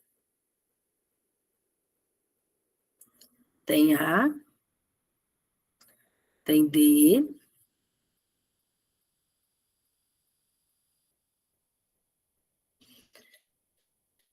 Eu sempre chamo atenção para como as bancas elas trabalham, né? Mexem com a mente do concurseiro, jogando com as palavras, né? Jogando com as palavras. O jogo simbólico em Piaget não é o jogo de jogar. Então, aqui, quando ele vai dizer assim, mostra o limite, mostra, são os jogos, mas não o jogo simbólico, que é realizado pela criança, né, principalmente no estágio pré-operatório, lá do SPU, né? O estágio pré-operatório é onde a criança tem um pensamento próprio e ela vai ter toda uma visão própria da realidade.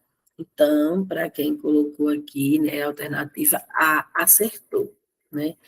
A criança, através de jogo simbólico, ela vai dizer que é uma fada, ela vai dizer que voou para outro lugar, ela vai substituir, dar vida a objetos inanimados, ela vai querer encontrar é, autores para coisas da natureza, que alguém afofou a nuvem.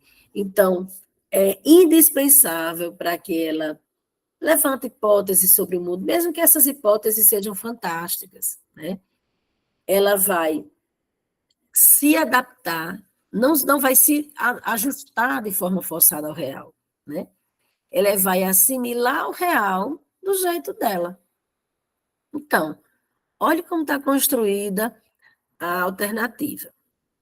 É, portanto, indispensável ao seu equilíbrio afetivo e intelectual que possa dispor de um setor de atividade cuja motivação não seja a adaptação ao real. Pelo contrário, porque a mente da criança não alcança o real. Então, ela ressignifica, ela joga simbolicamente, né? Pelo contrário, a assimilação do real ao eu, sem coações nem sanções.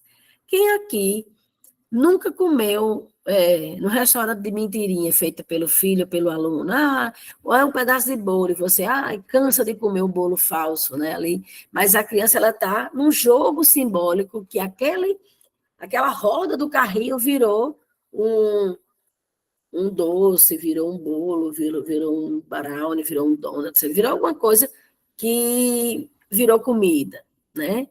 Às vezes ele tem o carrinho, mas ele gosta de brincar com a caixa, arrastando como se fosse um carrinho. Então, é o jogo simbólico.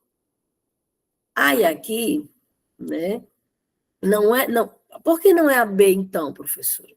Porque não parte do educador, parte do pensamento singular da criança. Aí na B está dizendo que o educador estimula as áreas do hipocampo, né, tal. Não, né? Ele até entra no jogo simbólico do aluno, mas o foco do jogo simbólico é o equilíbrio da criança em relação ao real. Aí vem a letra C. Além de mostrar que as restrições podem... Restrição no jogo simbólico, a letra A está dizendo, sem coações nem sanções. O papel do jogo, que não é o jogo simbólico, do jogo, das regras, do brincar, é importante, mas ele está falando de outro tema. Né? Aí a questão, ela misturou o jogo como, né, como a capacidade de interagir com o outro, de ver o lado do outro, de vivenciar o limite, e a regra é uma coisa, o jogo simbólico é outra. A letra D também, né, fala como se o jogo simbólico fosse aqueles jogos, né, de ter a regra, não, né? E a E, né, está dizendo que o jogo, trabalhando o jogo no outro sentido, que não o jogo simbólico. Então, é uma questão muito complexa, mas estudando um pouco mais de Piaget, e agora vocês têm essa dimensão, né, do que o jogo simbólico representa no conhecimento, na teoria piagetiana. Além do protagonismo do aluno, a BNCC propõe a maior inserção da tecnologia no processo de ensino e aprendizagem, de forma a se aproximar dos alunos das novas gerações. Isso está presente na competência 5 da Base Nacional Comum Curricular, que consiste em compreender e utilizar e criar tecnologias digitais de informação e comunicação de forma crítica, significativa, reflexiva e ética, nas diversas práticas sociais, incluindo as escolares, para se comunicar, acessar e disseminar informações, produzir conhecimentos, resolver problemas e exercer protagonismo e autoria na vida pessoal e coletiva. São incontestáveis as mudanças sociais registradas nas últimas décadas. Portanto, as metodologias ativas, quando tomadas como base para o planejamento de situações de aprendizagem, poderão contribuir de forma significativa para o desenvolvimento da autonomia e motivação do estudante, à medida que favorece o sentimento de pertença e de coparticipação, tendo em vista que a teorização deixa de ser o ponto de partida e passa a ser o ponto de chegada. Dados os inúmeros caminhos e possibilidades que a realidade histórica e cultural dos sujeitos emana. Diante do exposto, infere-se que o professor contribui para promover a autonomia do aluno em sala de aula das seguintes formas, exceto a. Usa linguagem informacional não controladora. B. Demanda a aprendizagem dos alunos no ritmo de todos.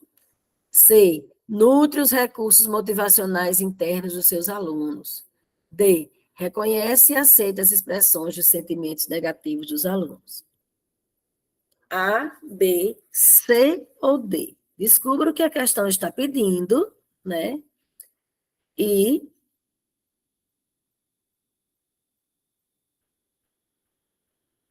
nossa, gente, que orgulho de vocês, né? Que orgulho. Por quê? Primeiro, essa questão, ela parece um tratado sobre metodologias ativas à luz da BNCC, né? Perfeito, descreve. Aí ele pede como o professor pode colaborar, exceto o que o professor, traduzindo, o que o professor não deve fazer. E ainda por cima, coloca o que o professor não deve fazer de uma forma muito sutil, né? Mas vocês acertaram aqui e isso me deixou extremamente feliz, né? A alternativa B. Ora, se toda essa descrição inicial da questão, né, fala da questão que as novas gerações, né, que as mudanças das últimas décadas acontecem em diversos ritmos, nunca foi premissa educacional nivelar todos os alunos no mesmo ritmo, porque são indivíduos, cada um, né, com as suas características.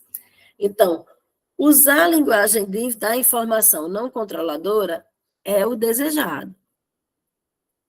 Nutrir recursos motivacionais internos dos seus alunos, estimular, dizer que ele é capaz, dizer não só, acreditar que ele é capaz, motivar através, né, da gamificação, de outras metodologias ativas, dando ao aluno o direito de ser protagonista da sua própria aprendizagem, de gerenciar suas aprendizagens, reconhece e aceita sentimentos negativos.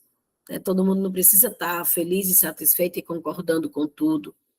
Agora, tentar nivelar, homogeneizar, botar todo mundo... Se tivesse homogeneizar, era muito mais direto, mas aqui todos no mesmo ritmo é a mesma coisa que homogeneizar.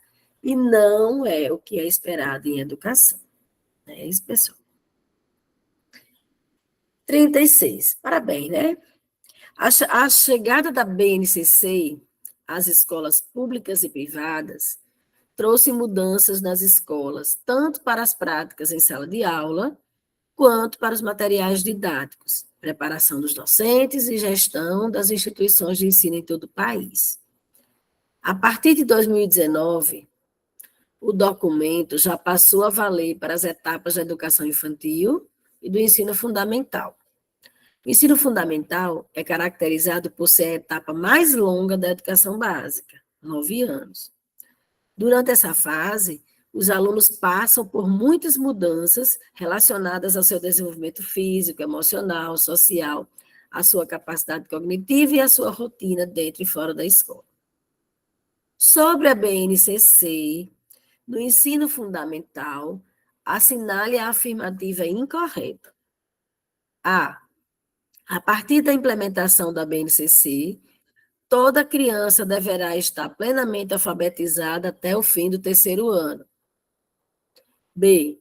A parte diversificada deverá apresentar em suas grades tema de relevância social e cultural, contextualizada com a realidade dos seus alunos e da continuidade escolar como um todo. C. A organização estrutural da BNCC no ensino fundamental, como um todo, se dá por áreas do conhecimento: linguagens, matemática, ciências da natureza, ciências humanas e ensino religioso. D. A forma com que os conteúdos serão trabalhados em sala de aula ganhou novo foco. Trata-se da divisão por unidades temáticas, que consiste na reunião de um conjunto de conteúdos de uma mesma temática em uma unidade. Bom, qual seria a afirmativa incorreta? Na questão 36. Alternativa A, a colega Fernanda já deixou tudo claro aqui para a gente, né? A BNCC, ela, anteriormente nos PCNs, né, com os PCNs, o ciclo de alfabetização, ele durava 3 anos, ele ia do 1º ao 3º ano. Com a BNCC, a alfabetização deve ser, ela sugere, né, que a alfabetização deve ser completada no 2º ano do ensino fundamental. Contudo, como a colega colocou aí, Fernanda, o Plano Nacional de Educação, que ele só vai ter vigência até o próximo ano, né, porque ele é decenal, ele foi elaborado em 2014 e vai até 2024. O PNE, Plano Nacional de Educação, como ele tem metas, né, as metas foram observadas em termos atingíveis, ele previu, né, que ele defendia como meta universalizar a alfabetização até o 3º ano do ensino fundamental. Então, quando estiver falando de PNE, de Plano Nacional de Educação, vai ser até o 3º ano. Quando estiver falando de BNCC, até o 2º ano. Ok? Parabéns, estão atualizadíssimos. O projeto político-pedagógico, ao se constituir em processo democrático de decisões, preocupa-se em instaurar uma forma de organização do trabalho pedagógico que supere os conflitos, buscando eliminar as relações competitivas, corporativas e autoritárias, rompendo com a rotina do mundo impessoal e racionalizado da burocracia, que permeia as relações do interior da escola.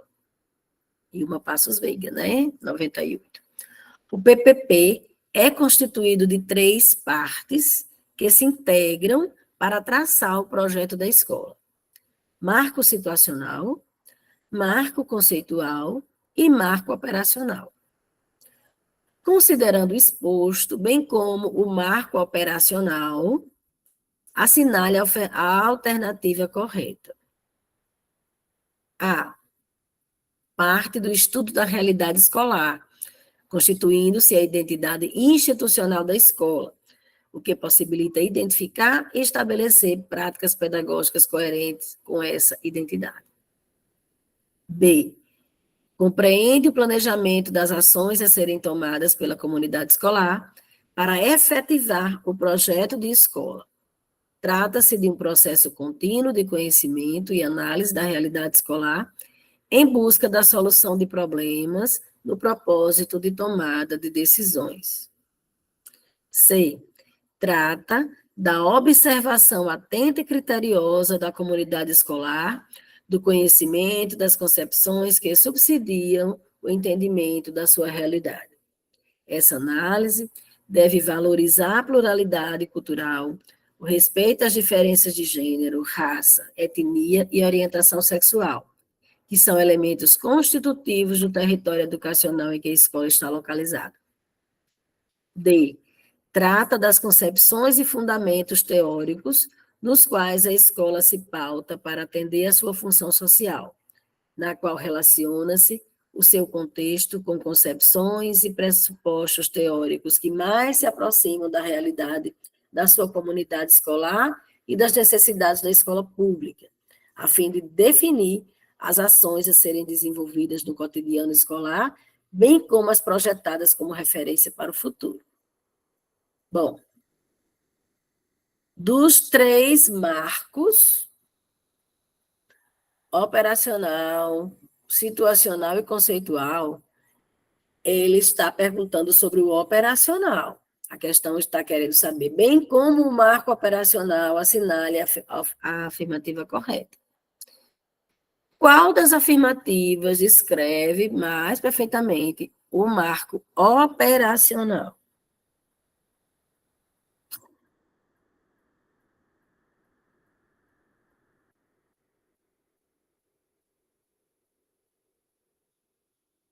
A maioria indo de B. Alguém tem outra? Vamos lá. A operacionalização são as ações. O marco situacional é o diagnóstico, situar com quem se trabalha, onde se trabalha, como está organizada a escola, né? O estudo da realidade escolar é o marco situacional. O marco referencial, né, conceitual ou referencial, dependendo do autor, vai falar sobre quais princípios filosóficos, teóricos, conceituais as ações vão ser feitas. É o marco conceitual, a concepção de criança, a concepção de ambiente, a concepção de aprendizagem, de alfabetização, deve estar lá no PPP. E o marco operacional são as ações. Compreende o planejamento das ações, né? Então, trata da observação atenta da comunidade escolar. É um marco situacional. D. Concepções e fundamentos teóricos. É um marco conceitual. Uma leitura criteriosa vai ajudar, com certeza, a responder corretamente. Embora não tenham recebido esse nome a princípio, as metodologias ativas têm suas primeiras faíscas a partir da criação de modelos de educação que contestam os papéis tradicionais de professores e alunos. No Brasil, quem mais defendeu essa base de ensino afirmou que a superação de desafios e a construção de novos conhecimentos a partir de experiências prévias são essenciais para promover o aprendizado. Para isso, criou um método de alfabetização que deveria ser ativo, dialogal, crítico e criticizador, dividido em 5 etapas. Esse método levava em consideração o universo vocabular do grupo com quem o professor trabalhava. Elencava palavras desse universo, criava situações existenciais comuns àquele grupo e só então iniciava o processo de ensino-aprendizagem. Considerando as afirmações supracitadas, infere-se que trata dos estudos desenvolvidos por Paulo Freire, Darcy Ribeiro, Magda Soares ou Emília Ferreira? Paulo Freire, né, gente? Criticidade, diálogo. Claro que não vai entregar, não, a questão não entregou de bandeja, não colocou tema gerador, mas esses passos aí, né, do universo vocabulário, uma palavra, o tema gerador era uma palavra retirada do vocabulário dos alunos.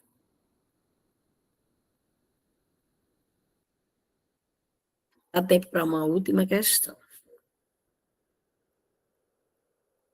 Como essa questão ela compreende 2 questões, vamos deixar aqui para a próxima aula. Gostaria que vocês colocassem as impressões até agora, né? Já estudamos várias questões. O que é que vocês têm de expectativa? Algum tema específico que vocês gostariam de ver, que não está na apostila, mas que seja comum a todos os cargos de professor? Obrigada, gente. Se vocês tiverem algum tema que vocês não encontrarem na apostila e queiram questões extra, bônus, eu posso organizar, né, situações bônus para trazer para vocês, tá certo?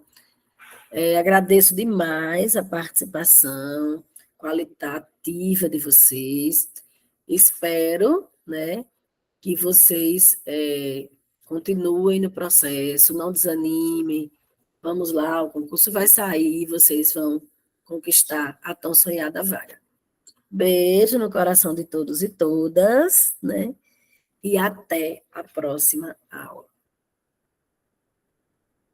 Um cheiro.